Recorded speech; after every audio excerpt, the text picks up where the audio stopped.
നമസ്കാരം. കൈപ്പേശ്ശേരി ഗോവിന്ദംപുരി.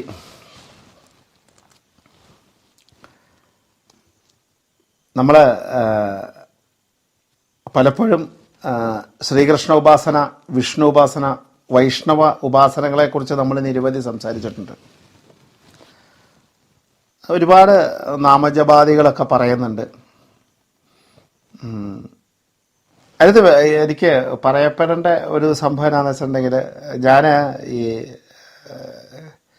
നാമജപത്തിൽ വിഷ്ണുനാമത്തിൽ നമഃശിവായ നാരായണനാമമൊക്കെ ജപിക്കണം.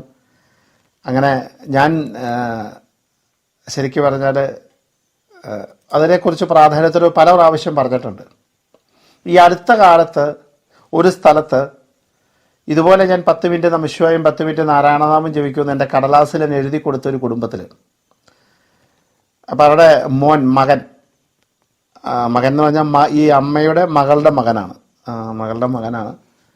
അപ്പോൾ അവർ ഇങ്ങനെ ജപിക്കും. ശരിക്കും പറഞ്ഞാൽ ജപിക്കാൻ പോലും ഈ കുട്ടി സമ്മതിക്കില്ല. ചെറിയൊരു ഓട്ടിസത്തിൻ്റെ കംപ്ലൈൻറ്റ് ഉണ്ടെന്ന് ഡോക്ടർമാർ വിധി എഴുതിയ ഒരാളും കൂടിയാണ്. അപ്പോൾ ഏകദേശം ഒരു 10-25 ദിവസം കഴിഞ്ഞപ്പോൾ അമ്മ ചൊല്ലുന്ന അതേ ഈണത്തിൽ ആ കുട്ടി ഈ നാമം ചൊല്ലാൻ തുടങ്ങി എന്നുള്ളതാണ്. ഒരു വാക്ക് പോലും സംസാരിക്കാത്ത കുട്ടി, അല്ലെങ്കിൽ ഒന്നും സംസാരിക്കാത്ത കുട്ടി, അതായത് അതിന് പ്രത്യേകിച്ച് അമ്മ എന്നൊക്കെ പറയും, അത്രയൊക്കെ ഉള്ളൂ.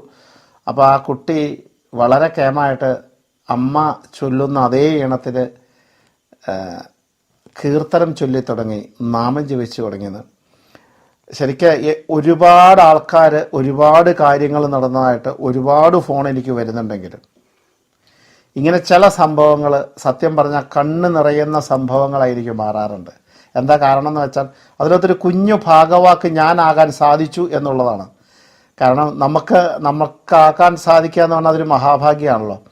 ആ ഈശ്വരാനുഗ്രഹം ആ കുട്ടിക്ക് ലഭിക്കാനുള്ള ഒരു മാർഗദർശിയായി ഞാൻ വന്നു, നമ്മുടെ കഴിവല്ലെങ്കിൽ പോലും. അപ്പം അതുകൊണ്ട് തന്നെ ഞാൻ അതിനെ ഒന്ന് സൂചിപ്പിച്ചു എന്ന് പറഞ്ഞാൽ, ഞാൻ ഇതുപോലെ തന്നെ സൂചിപ്പിക്കാൻ ഉദ്ദേശിക്കുന്നൊരു വിഷയത്തിലേക്ക് വരുന്നതിന് മുമ്പ് അത് പറഞ്ഞു എന്ന് മാത്രം. കാരണം ഈ ജപാദികളൊക്കെ ചെയ്യുമ്പോൾ കിട്ടുന്ന ഫലം എന്ന് പറഞ്ഞാൽ നമ്മൾ ഊഹിക്കുന്നതിലും നമ്മൾ ചിന്തിക്കുന്നതിലും നമ്മൾ പറയുന്നതിലുമൊക്കെ ഒരുപാട് ഉന്നതത്തിലാണ്. ഞാൻ ചിലരുടെ നാമജപത്തിൻ്റെ കാര്യം നമ്മൾ ഡയറക്റ്റായിട്ട് പറയുമ്പോൾ തന്നെ ഓഹോ നമ്മൾ ഭയങ്കര നാമജപ തിരുമേനിയെന്നും പറഞ്ഞ് തർക്കിക്കാൻ തുടങ്ങും. രസം എന്താണെന്ന് വെച്ചിട്ടുണ്ടെങ്കിൽ അപ്പം എന്താ ഇതിന് മാത്രം കഷ്ടകാലം എന്നൊക്കെ ചോദിച്ചാൽ അപ്പം പറയും അതറിയില്ല എന്ന് പറയും. അപ്പോൾ ഈ ജപിക്കുന്ന ഓരോന്ന് ചോദിക്കുമ്പോഴും അതിലെ ഓരോ അബദ്ധങ്ങളുണ്ടാവും. ആ അബദ്ധങ്ങളൊക്കെ ഞാൻ തിരുത്തി കൊടുക്കും. പക്ഷെ ആദ്യമൊക്കെ ഇവർക്ക് കേൾക്കാൻ പറ്റും, ഞാൻ കേമനാണല്ലോ എപ്പോഴും, അങ്ങനെ ഒരു ധാരണ ഉള്ളതുകൊണ്ട് ഞാൻ പറഞ്ഞത്. അപ്പോൾ അതുകൊണ്ട് ആ പറയുന്ന രീതിയിൽ ജപാദികളൊക്കെ ചെയ്യുമ്പോൾ കിട്ടുന്നൊരു ഫലം എന്ന് പറഞ്ഞാൽ എന്താ പറയേണ്ട, ലോകത്തുള്ള എല്ലാ സൗഭാഗ്യങ്ങളും കിട്ടുന്നു. അതിപ്പോൾ ഇങ്ങനെ ഈ ഒരു സംഭവം ഞാൻ പറഞ്ഞു. അതുപോലെ തന്നെ കുട്ടികൾക്ക് വളരെ പ്രാധാന്യമായ ഒരു കാര്യത്തെക്കുറിച്ചാണ് ഞാൻ പറയാൻ പോകുന്നത്. ശരിക്കും മഹാവിഷ്ണു ക്ഷേത്രം എല്ലാ അമ്പലങ്ങളിലും രാവിലെ അഭിഷേകാദികൾ കഴിഞ്ഞാൽ, അപൂർവം ചില അമ്പലങ്ങൾ ഒഴിച്ചാൽ അഭിഷേകാദികൾ കഴിഞ്ഞാൽ രാവിലെ ഭഗവാന് മലർ നിവേദ്യം, കുറച്ച് അവിലും മലരും ശർക്കരയും ഒരു പഴവും, അല്ലെങ്കിൽ ത്രിമുധുരം നേദിക്കുക എന്ന് പറഞ്ഞ ചടങ്ങുണ്ട്. അതിന് ശേഷം മാത്രമാണ് ഉഷപൂജ, ബാക്കിയുള്ള പൂജകളൊക്കെ തുടങ്ങുന്നത്. ഈ ത്രിമധുരം ശരിക്കും ത്രിമധുരം അല്ലെങ്കിൽ മലർ നിവേദ്യം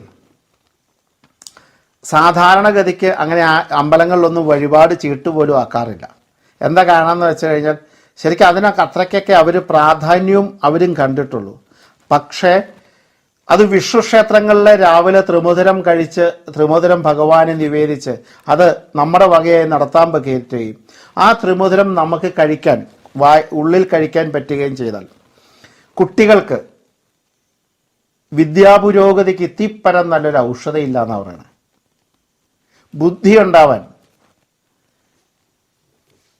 സൽബുദ്ധി ഉണ്ടാവാൻ, നല്ല ദർശനം എന്ന് പറഞ്ഞാൽ നല്ല മുമ്പോട്ടുള്ള വഴികാട്ടി, നല്ല സമചിത്തതയുള്ള മൈൻഡ്, ഏകാഗ്രതയുള്ള ബുദ്ധി, അതിനൊക്കെ വളരെ കേമാണ് വൈഷ്ണവ ക്ഷേത്രം. അത് വിഷ്ണു ആയാലും കുഴപ്പമില്ല, കൃഷ്ണനായാലും കുഴപ്പമില്ല, ശ്രീരാമനായാലും കുഴപ്പമില്ല, നരസിംഹ ആയാലും കുഴപ്പമില്ല. വൈഷ്ണവ ക്ഷേത്രങ്ങളിലുള്ള രാവിലത്തെ അതിരാവിലെയുള്ള മലർ നിവേദ്യം അല്ലെങ്കിൽ ത്രിമുധുരം, ശകലം അവിലെ മലര ശർക്കര പഴം കൽക്കണ്ടം മുന്തിരിങ്ങ ഇതെല്ലാം കൂടെ പഞ്ചസാര ഒക്കെ കൂടുന്ന ത്രിമധുരം. അതിനകത്ത് എന്തെങ്കിലും ഉള്ളതാവട്ടെ, ആ ഉള്ളത് ത്രിമധുരമായിട്ട് കണക്കൂട്ടാം. ശരിക്കും പഞ്ചസാരയും പഴവും തേനും കൂടെ കൂടുന്ന ഒരു നല്ല ത്രിമധുരമാണ്. അത് കൊണ്ടുപോയി അങ്ങനെ നേദിക്കാം. നമുക്കത് കൊണ്ട് കൊടുത്തിട്ട് ഭഗവാനെ നേദിച്ച് തരാൻ പറയാം. തിരുമനസ് ഇത് പഞ്ചസാരയും പഴവും തേനും കൂടെ ചേർത്ത് കുറച്ച് കൽക്കണ്ടവും മുന്തിരിങ്ങയൊക്കെ ഇടാം. അങ്ങനെ കൊടുത്തിട്ട് ത്രിമധുരം നേദിപ്പിക്കാം.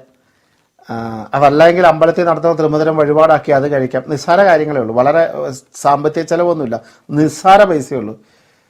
വളരെ കേമ. രോഗങ്ങളുള്ളവർക്ക് ത്രിമധുരം കഴിച്ചാൽ മതി. ബുദ്ധിക്ക് ശൂന്യത കുറവ്, ബുദ്ധി കുറവുള്ളവർക്ക് അത് കഴിച്ചാൽ മതി. വിദ്യാഭ്യാസത്തിൽ പുറകോട്ട് നിൽക്കുന്നവർക്ക് അത് കഴിച്ചാൽ മതി. നല്ല വിജയം കേടാൻ അത് കഴിച്ചാൽ മതി. നല്ല ടെസ്റ്റുകളൊക്കെ വരുമ്പോൾ ഒരു 10-12 ദിവസം കഴിക്കാം. ഇപ്പോൾ PSC ടെസ്റ്റൊക്കെ വരുവാണെങ്കിൽ ഒരു 21 ദിവസം ത്രിമധുരമൊക്കെ കഴിച്ചിട്ട് PSC ടെസ്റ്റ് അറ്റൻഡ് ചെയ്യാം. അതുപോലെ തന്നെ കുട്ടികളുണ്ടാകാനായിട്ടോ ത്രിമധുരം മതി. എന്താ വേണ്ട ഇതിലോ അത്ര കേമാണ് ത്രിമധുര നിവേദ്യം. സന്തതി പരമ്പരയുടെ ഉയർച്ചയ്ക്കും നന്മയ്ക്കും ഐശ്വര്യത്തിനും കേമത്തമാണ് ത്രിമധുരം. അപ്പോൾ അതിൽ ആദ്യം രാവിലെ എണീറ്റ് കട്ടൻ കാപ്പിയൊക്കെ കുടിച്ച് കേമായിട്ട് എന്തെങ്കിലുമൊക്കെ മിച്ചറൊക്കെ കുറിച്ചിട്ട് പോയി ഭഗവാന്റെ അടുത്ത് പോയി കഴിച്ചാൽ പോരാട്ടോ. രാവിലെ വൃത്തിയായിട്ട് കുളിച്ച് നമ്മൾ അമ്പലത്തിൽ ചെന്ന് ഭഗവാന്റെ തീർത്ഥം മാത്രവും ഈ ത്രിമധുരം മാത്രമേ ആദ്യം കഴിക്കുള്ളൂ. ഏറ്റവും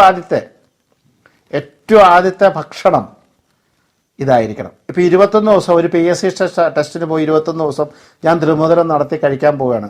അപ്പോൾ പറ്റുവാണെങ്കിൽ ആ സമയങ്ങളിലൊക്കെ ഒന്ന് മത്സ്യമാംസാദികളൊക്കെ ഒഴിവാക്കാമെങ്കിൽ കുറച്ചുകൂടെ കേമത്തായി. ഇനിയിപ്പോൾ എല്ലാ ദിവസവും അടുത്ത അമ്പലമുണ്ട്, ത്രിമധുരം കഴിക്കാൻ പറ്റുമെങ്കിൽ എല്ലാ ദിവസവും കഴിക്കുന്നവരോട് ഞാൻ മത്സ്യമാംസം ഒന്നും ഒഴിവാക്കാൻ പറയുന്നില്ല. ഒരു കാര്യത്തിന് വേണ്ടി നിശ്ചയിച്ച് കഴിയുമ്പം അതൊരു വ്രതമോ ഉപവാസമോ അല്ല വ്രതമായി പൊക്കോട്ടെ, അല്ല എല്ലാ ദിവസവും കഴിക്കാൻ പറ്റും എന്ന് വയ്ക്കട്ടെ. വളരെ കേമല്ലേ, എന്നും അമൃത് കഴിക്കാമെന്നൊക്കെ പറയാം. അതിനിപ്പോൾ ഞാൻ എന്താ പറയുക, മത്സ്യമാംസം ഒന്നും ഒഴിവാക്കാൻ പറയുന്നില്ല. രാവിലെ കുളിച്ചിട്ട് പോയാൽ മതി. ഭഗവാൻ ഒരു 4 പ്രദക്ഷിണമൊക്കെ കഴിത് ആ തീർത്ഥമൊക്കെ മേടിച്ച് സേവിച്ച് പ്രസാദമൊക്കെ തൊട്ട് ആ ത്രിമധുരം വാങ്ങി കഴിച്ച് എന്താ അല്ലേ, നോക്കിക്കോളൂ. ഗംഭീരമായി നിൽക്കുന്ന അതിഗംഭീരമായി നിൽക്കുന്ന വളർച്ചയായിരിക്കും. അതിഗംഭീരമായി നിൽക്കുന്ന ഉയർച്ചയായി നിൽക്കും. അതിഗംഭീരമായി നിൽക്കുന്ന സനാതന ചിന്തകളായിരിക്കും. വളരെ കേമായിട്ടുള്ള ബുദ്ധിയായിരിക്കും. ഒരു സംശയം വേണ്ട. ഭഗവാന്റെ അത്യുത്തമം എന്ന് പറഞ്ഞാൽ അതികേമമായ അതിശക്തമായി നിൽക്കുന്ന പ്രസാദമാണ്. ഗുരുവായൂരെ പഞ്ചസാരയും പഴം ആരാ കഴിക്കാത്തുള്ള? എന്താ അത്ര കേമാണേ, അതുപോലെ കേമാണ്. അപ്പം അതുകൊണ്ട് ഭഗവാന്റെ ത്രിമധുരം, വൈഷ്ണവാദികളുടെ ത്രിമധുരം ഒന്ന് കുട്ടികൾക്ക് കൊടുത്തു നോക്കും. നിങ്ങൾക്ക് എങ്ങനെ വേണമെങ്കിലും നിശ്ചയിക്കാം, എങ്ങനെ വേണമെങ്കിലും ചെയ്യാം. അത് നിവേദിച്ച് കഴിക്കുന്ന ഒരു ഭാഗ്യം എന്ന് പറയുന്നത് അതികേമ. ഇതൊക്കെ കേൾക്കാൻ പറ്റുന്നതും ചെയ്യാൻ പറ്റുന്നതും ഭാഗ്യം. അതാണ് ചെയ്യുമ്പോഴാണ് ഗുണം കിട്ടണേ.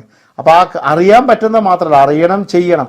നമുക്കിത് ചെയ്യാൻ പറ്റുന്നതെന്ന് വെച്ചാൽ മഹാഭാഗ്യമാണ്. ഇപ്പോൾ ഈ അമ്പലത്തിൽ പൂജ കഴിക്കുന്ന തിരുമേനിമാരൊക്കെ ഇത്തിരി അവരുടെ മക്കൾക്ക് കൊടുക്കാൻ അവർക്ക് തോന്നില്ല. എന്താ വെച്ച് കഴിഞ്ഞാൽ അത് ഭഗവാൻ വിചാരിക്കണത് കൊടുക്കണമെന്ന്. അല്ലെങ്കിൽ അവരുടെ മക്കളൊക്കെ IAS പൊക്കണമല്ലോ, തോന്നില്ല. അത് എന്താ കാരണം എന്ന് വെച്ചാൽ ഇത് ഭഗവാന്റെ കടാക്ഷത്തിൽ നിന്ന് ഭഗവാൻ തന്നെ പറയണം ആ കുട്ടി കഴിക്കണം എന്നാ ഭഗവാൻ തോന്നണം. ആ ഭഗവാന്റെ അങ്ങനെ തോന്നിക്കണമെങ്കിൽ അവിടെ പ്രാർത്ഥന വേണം.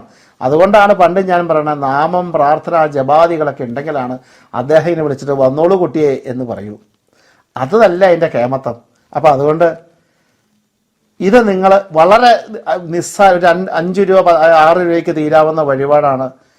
അതുകൊണ്ട് കിട്ടാൻ പോകുന്ന ശ്രേയസ്കരമായൊരു ഭാവിയാണ്, ശ്രേയസ്കരമായൊരു ഐശ്വര്യമാണ്. ഒന്ന് ശ്രദ്ധിച്ചോളൂ, വളരെ കേമത്തമാണ്. നന്ദി, നമസ്കാരം.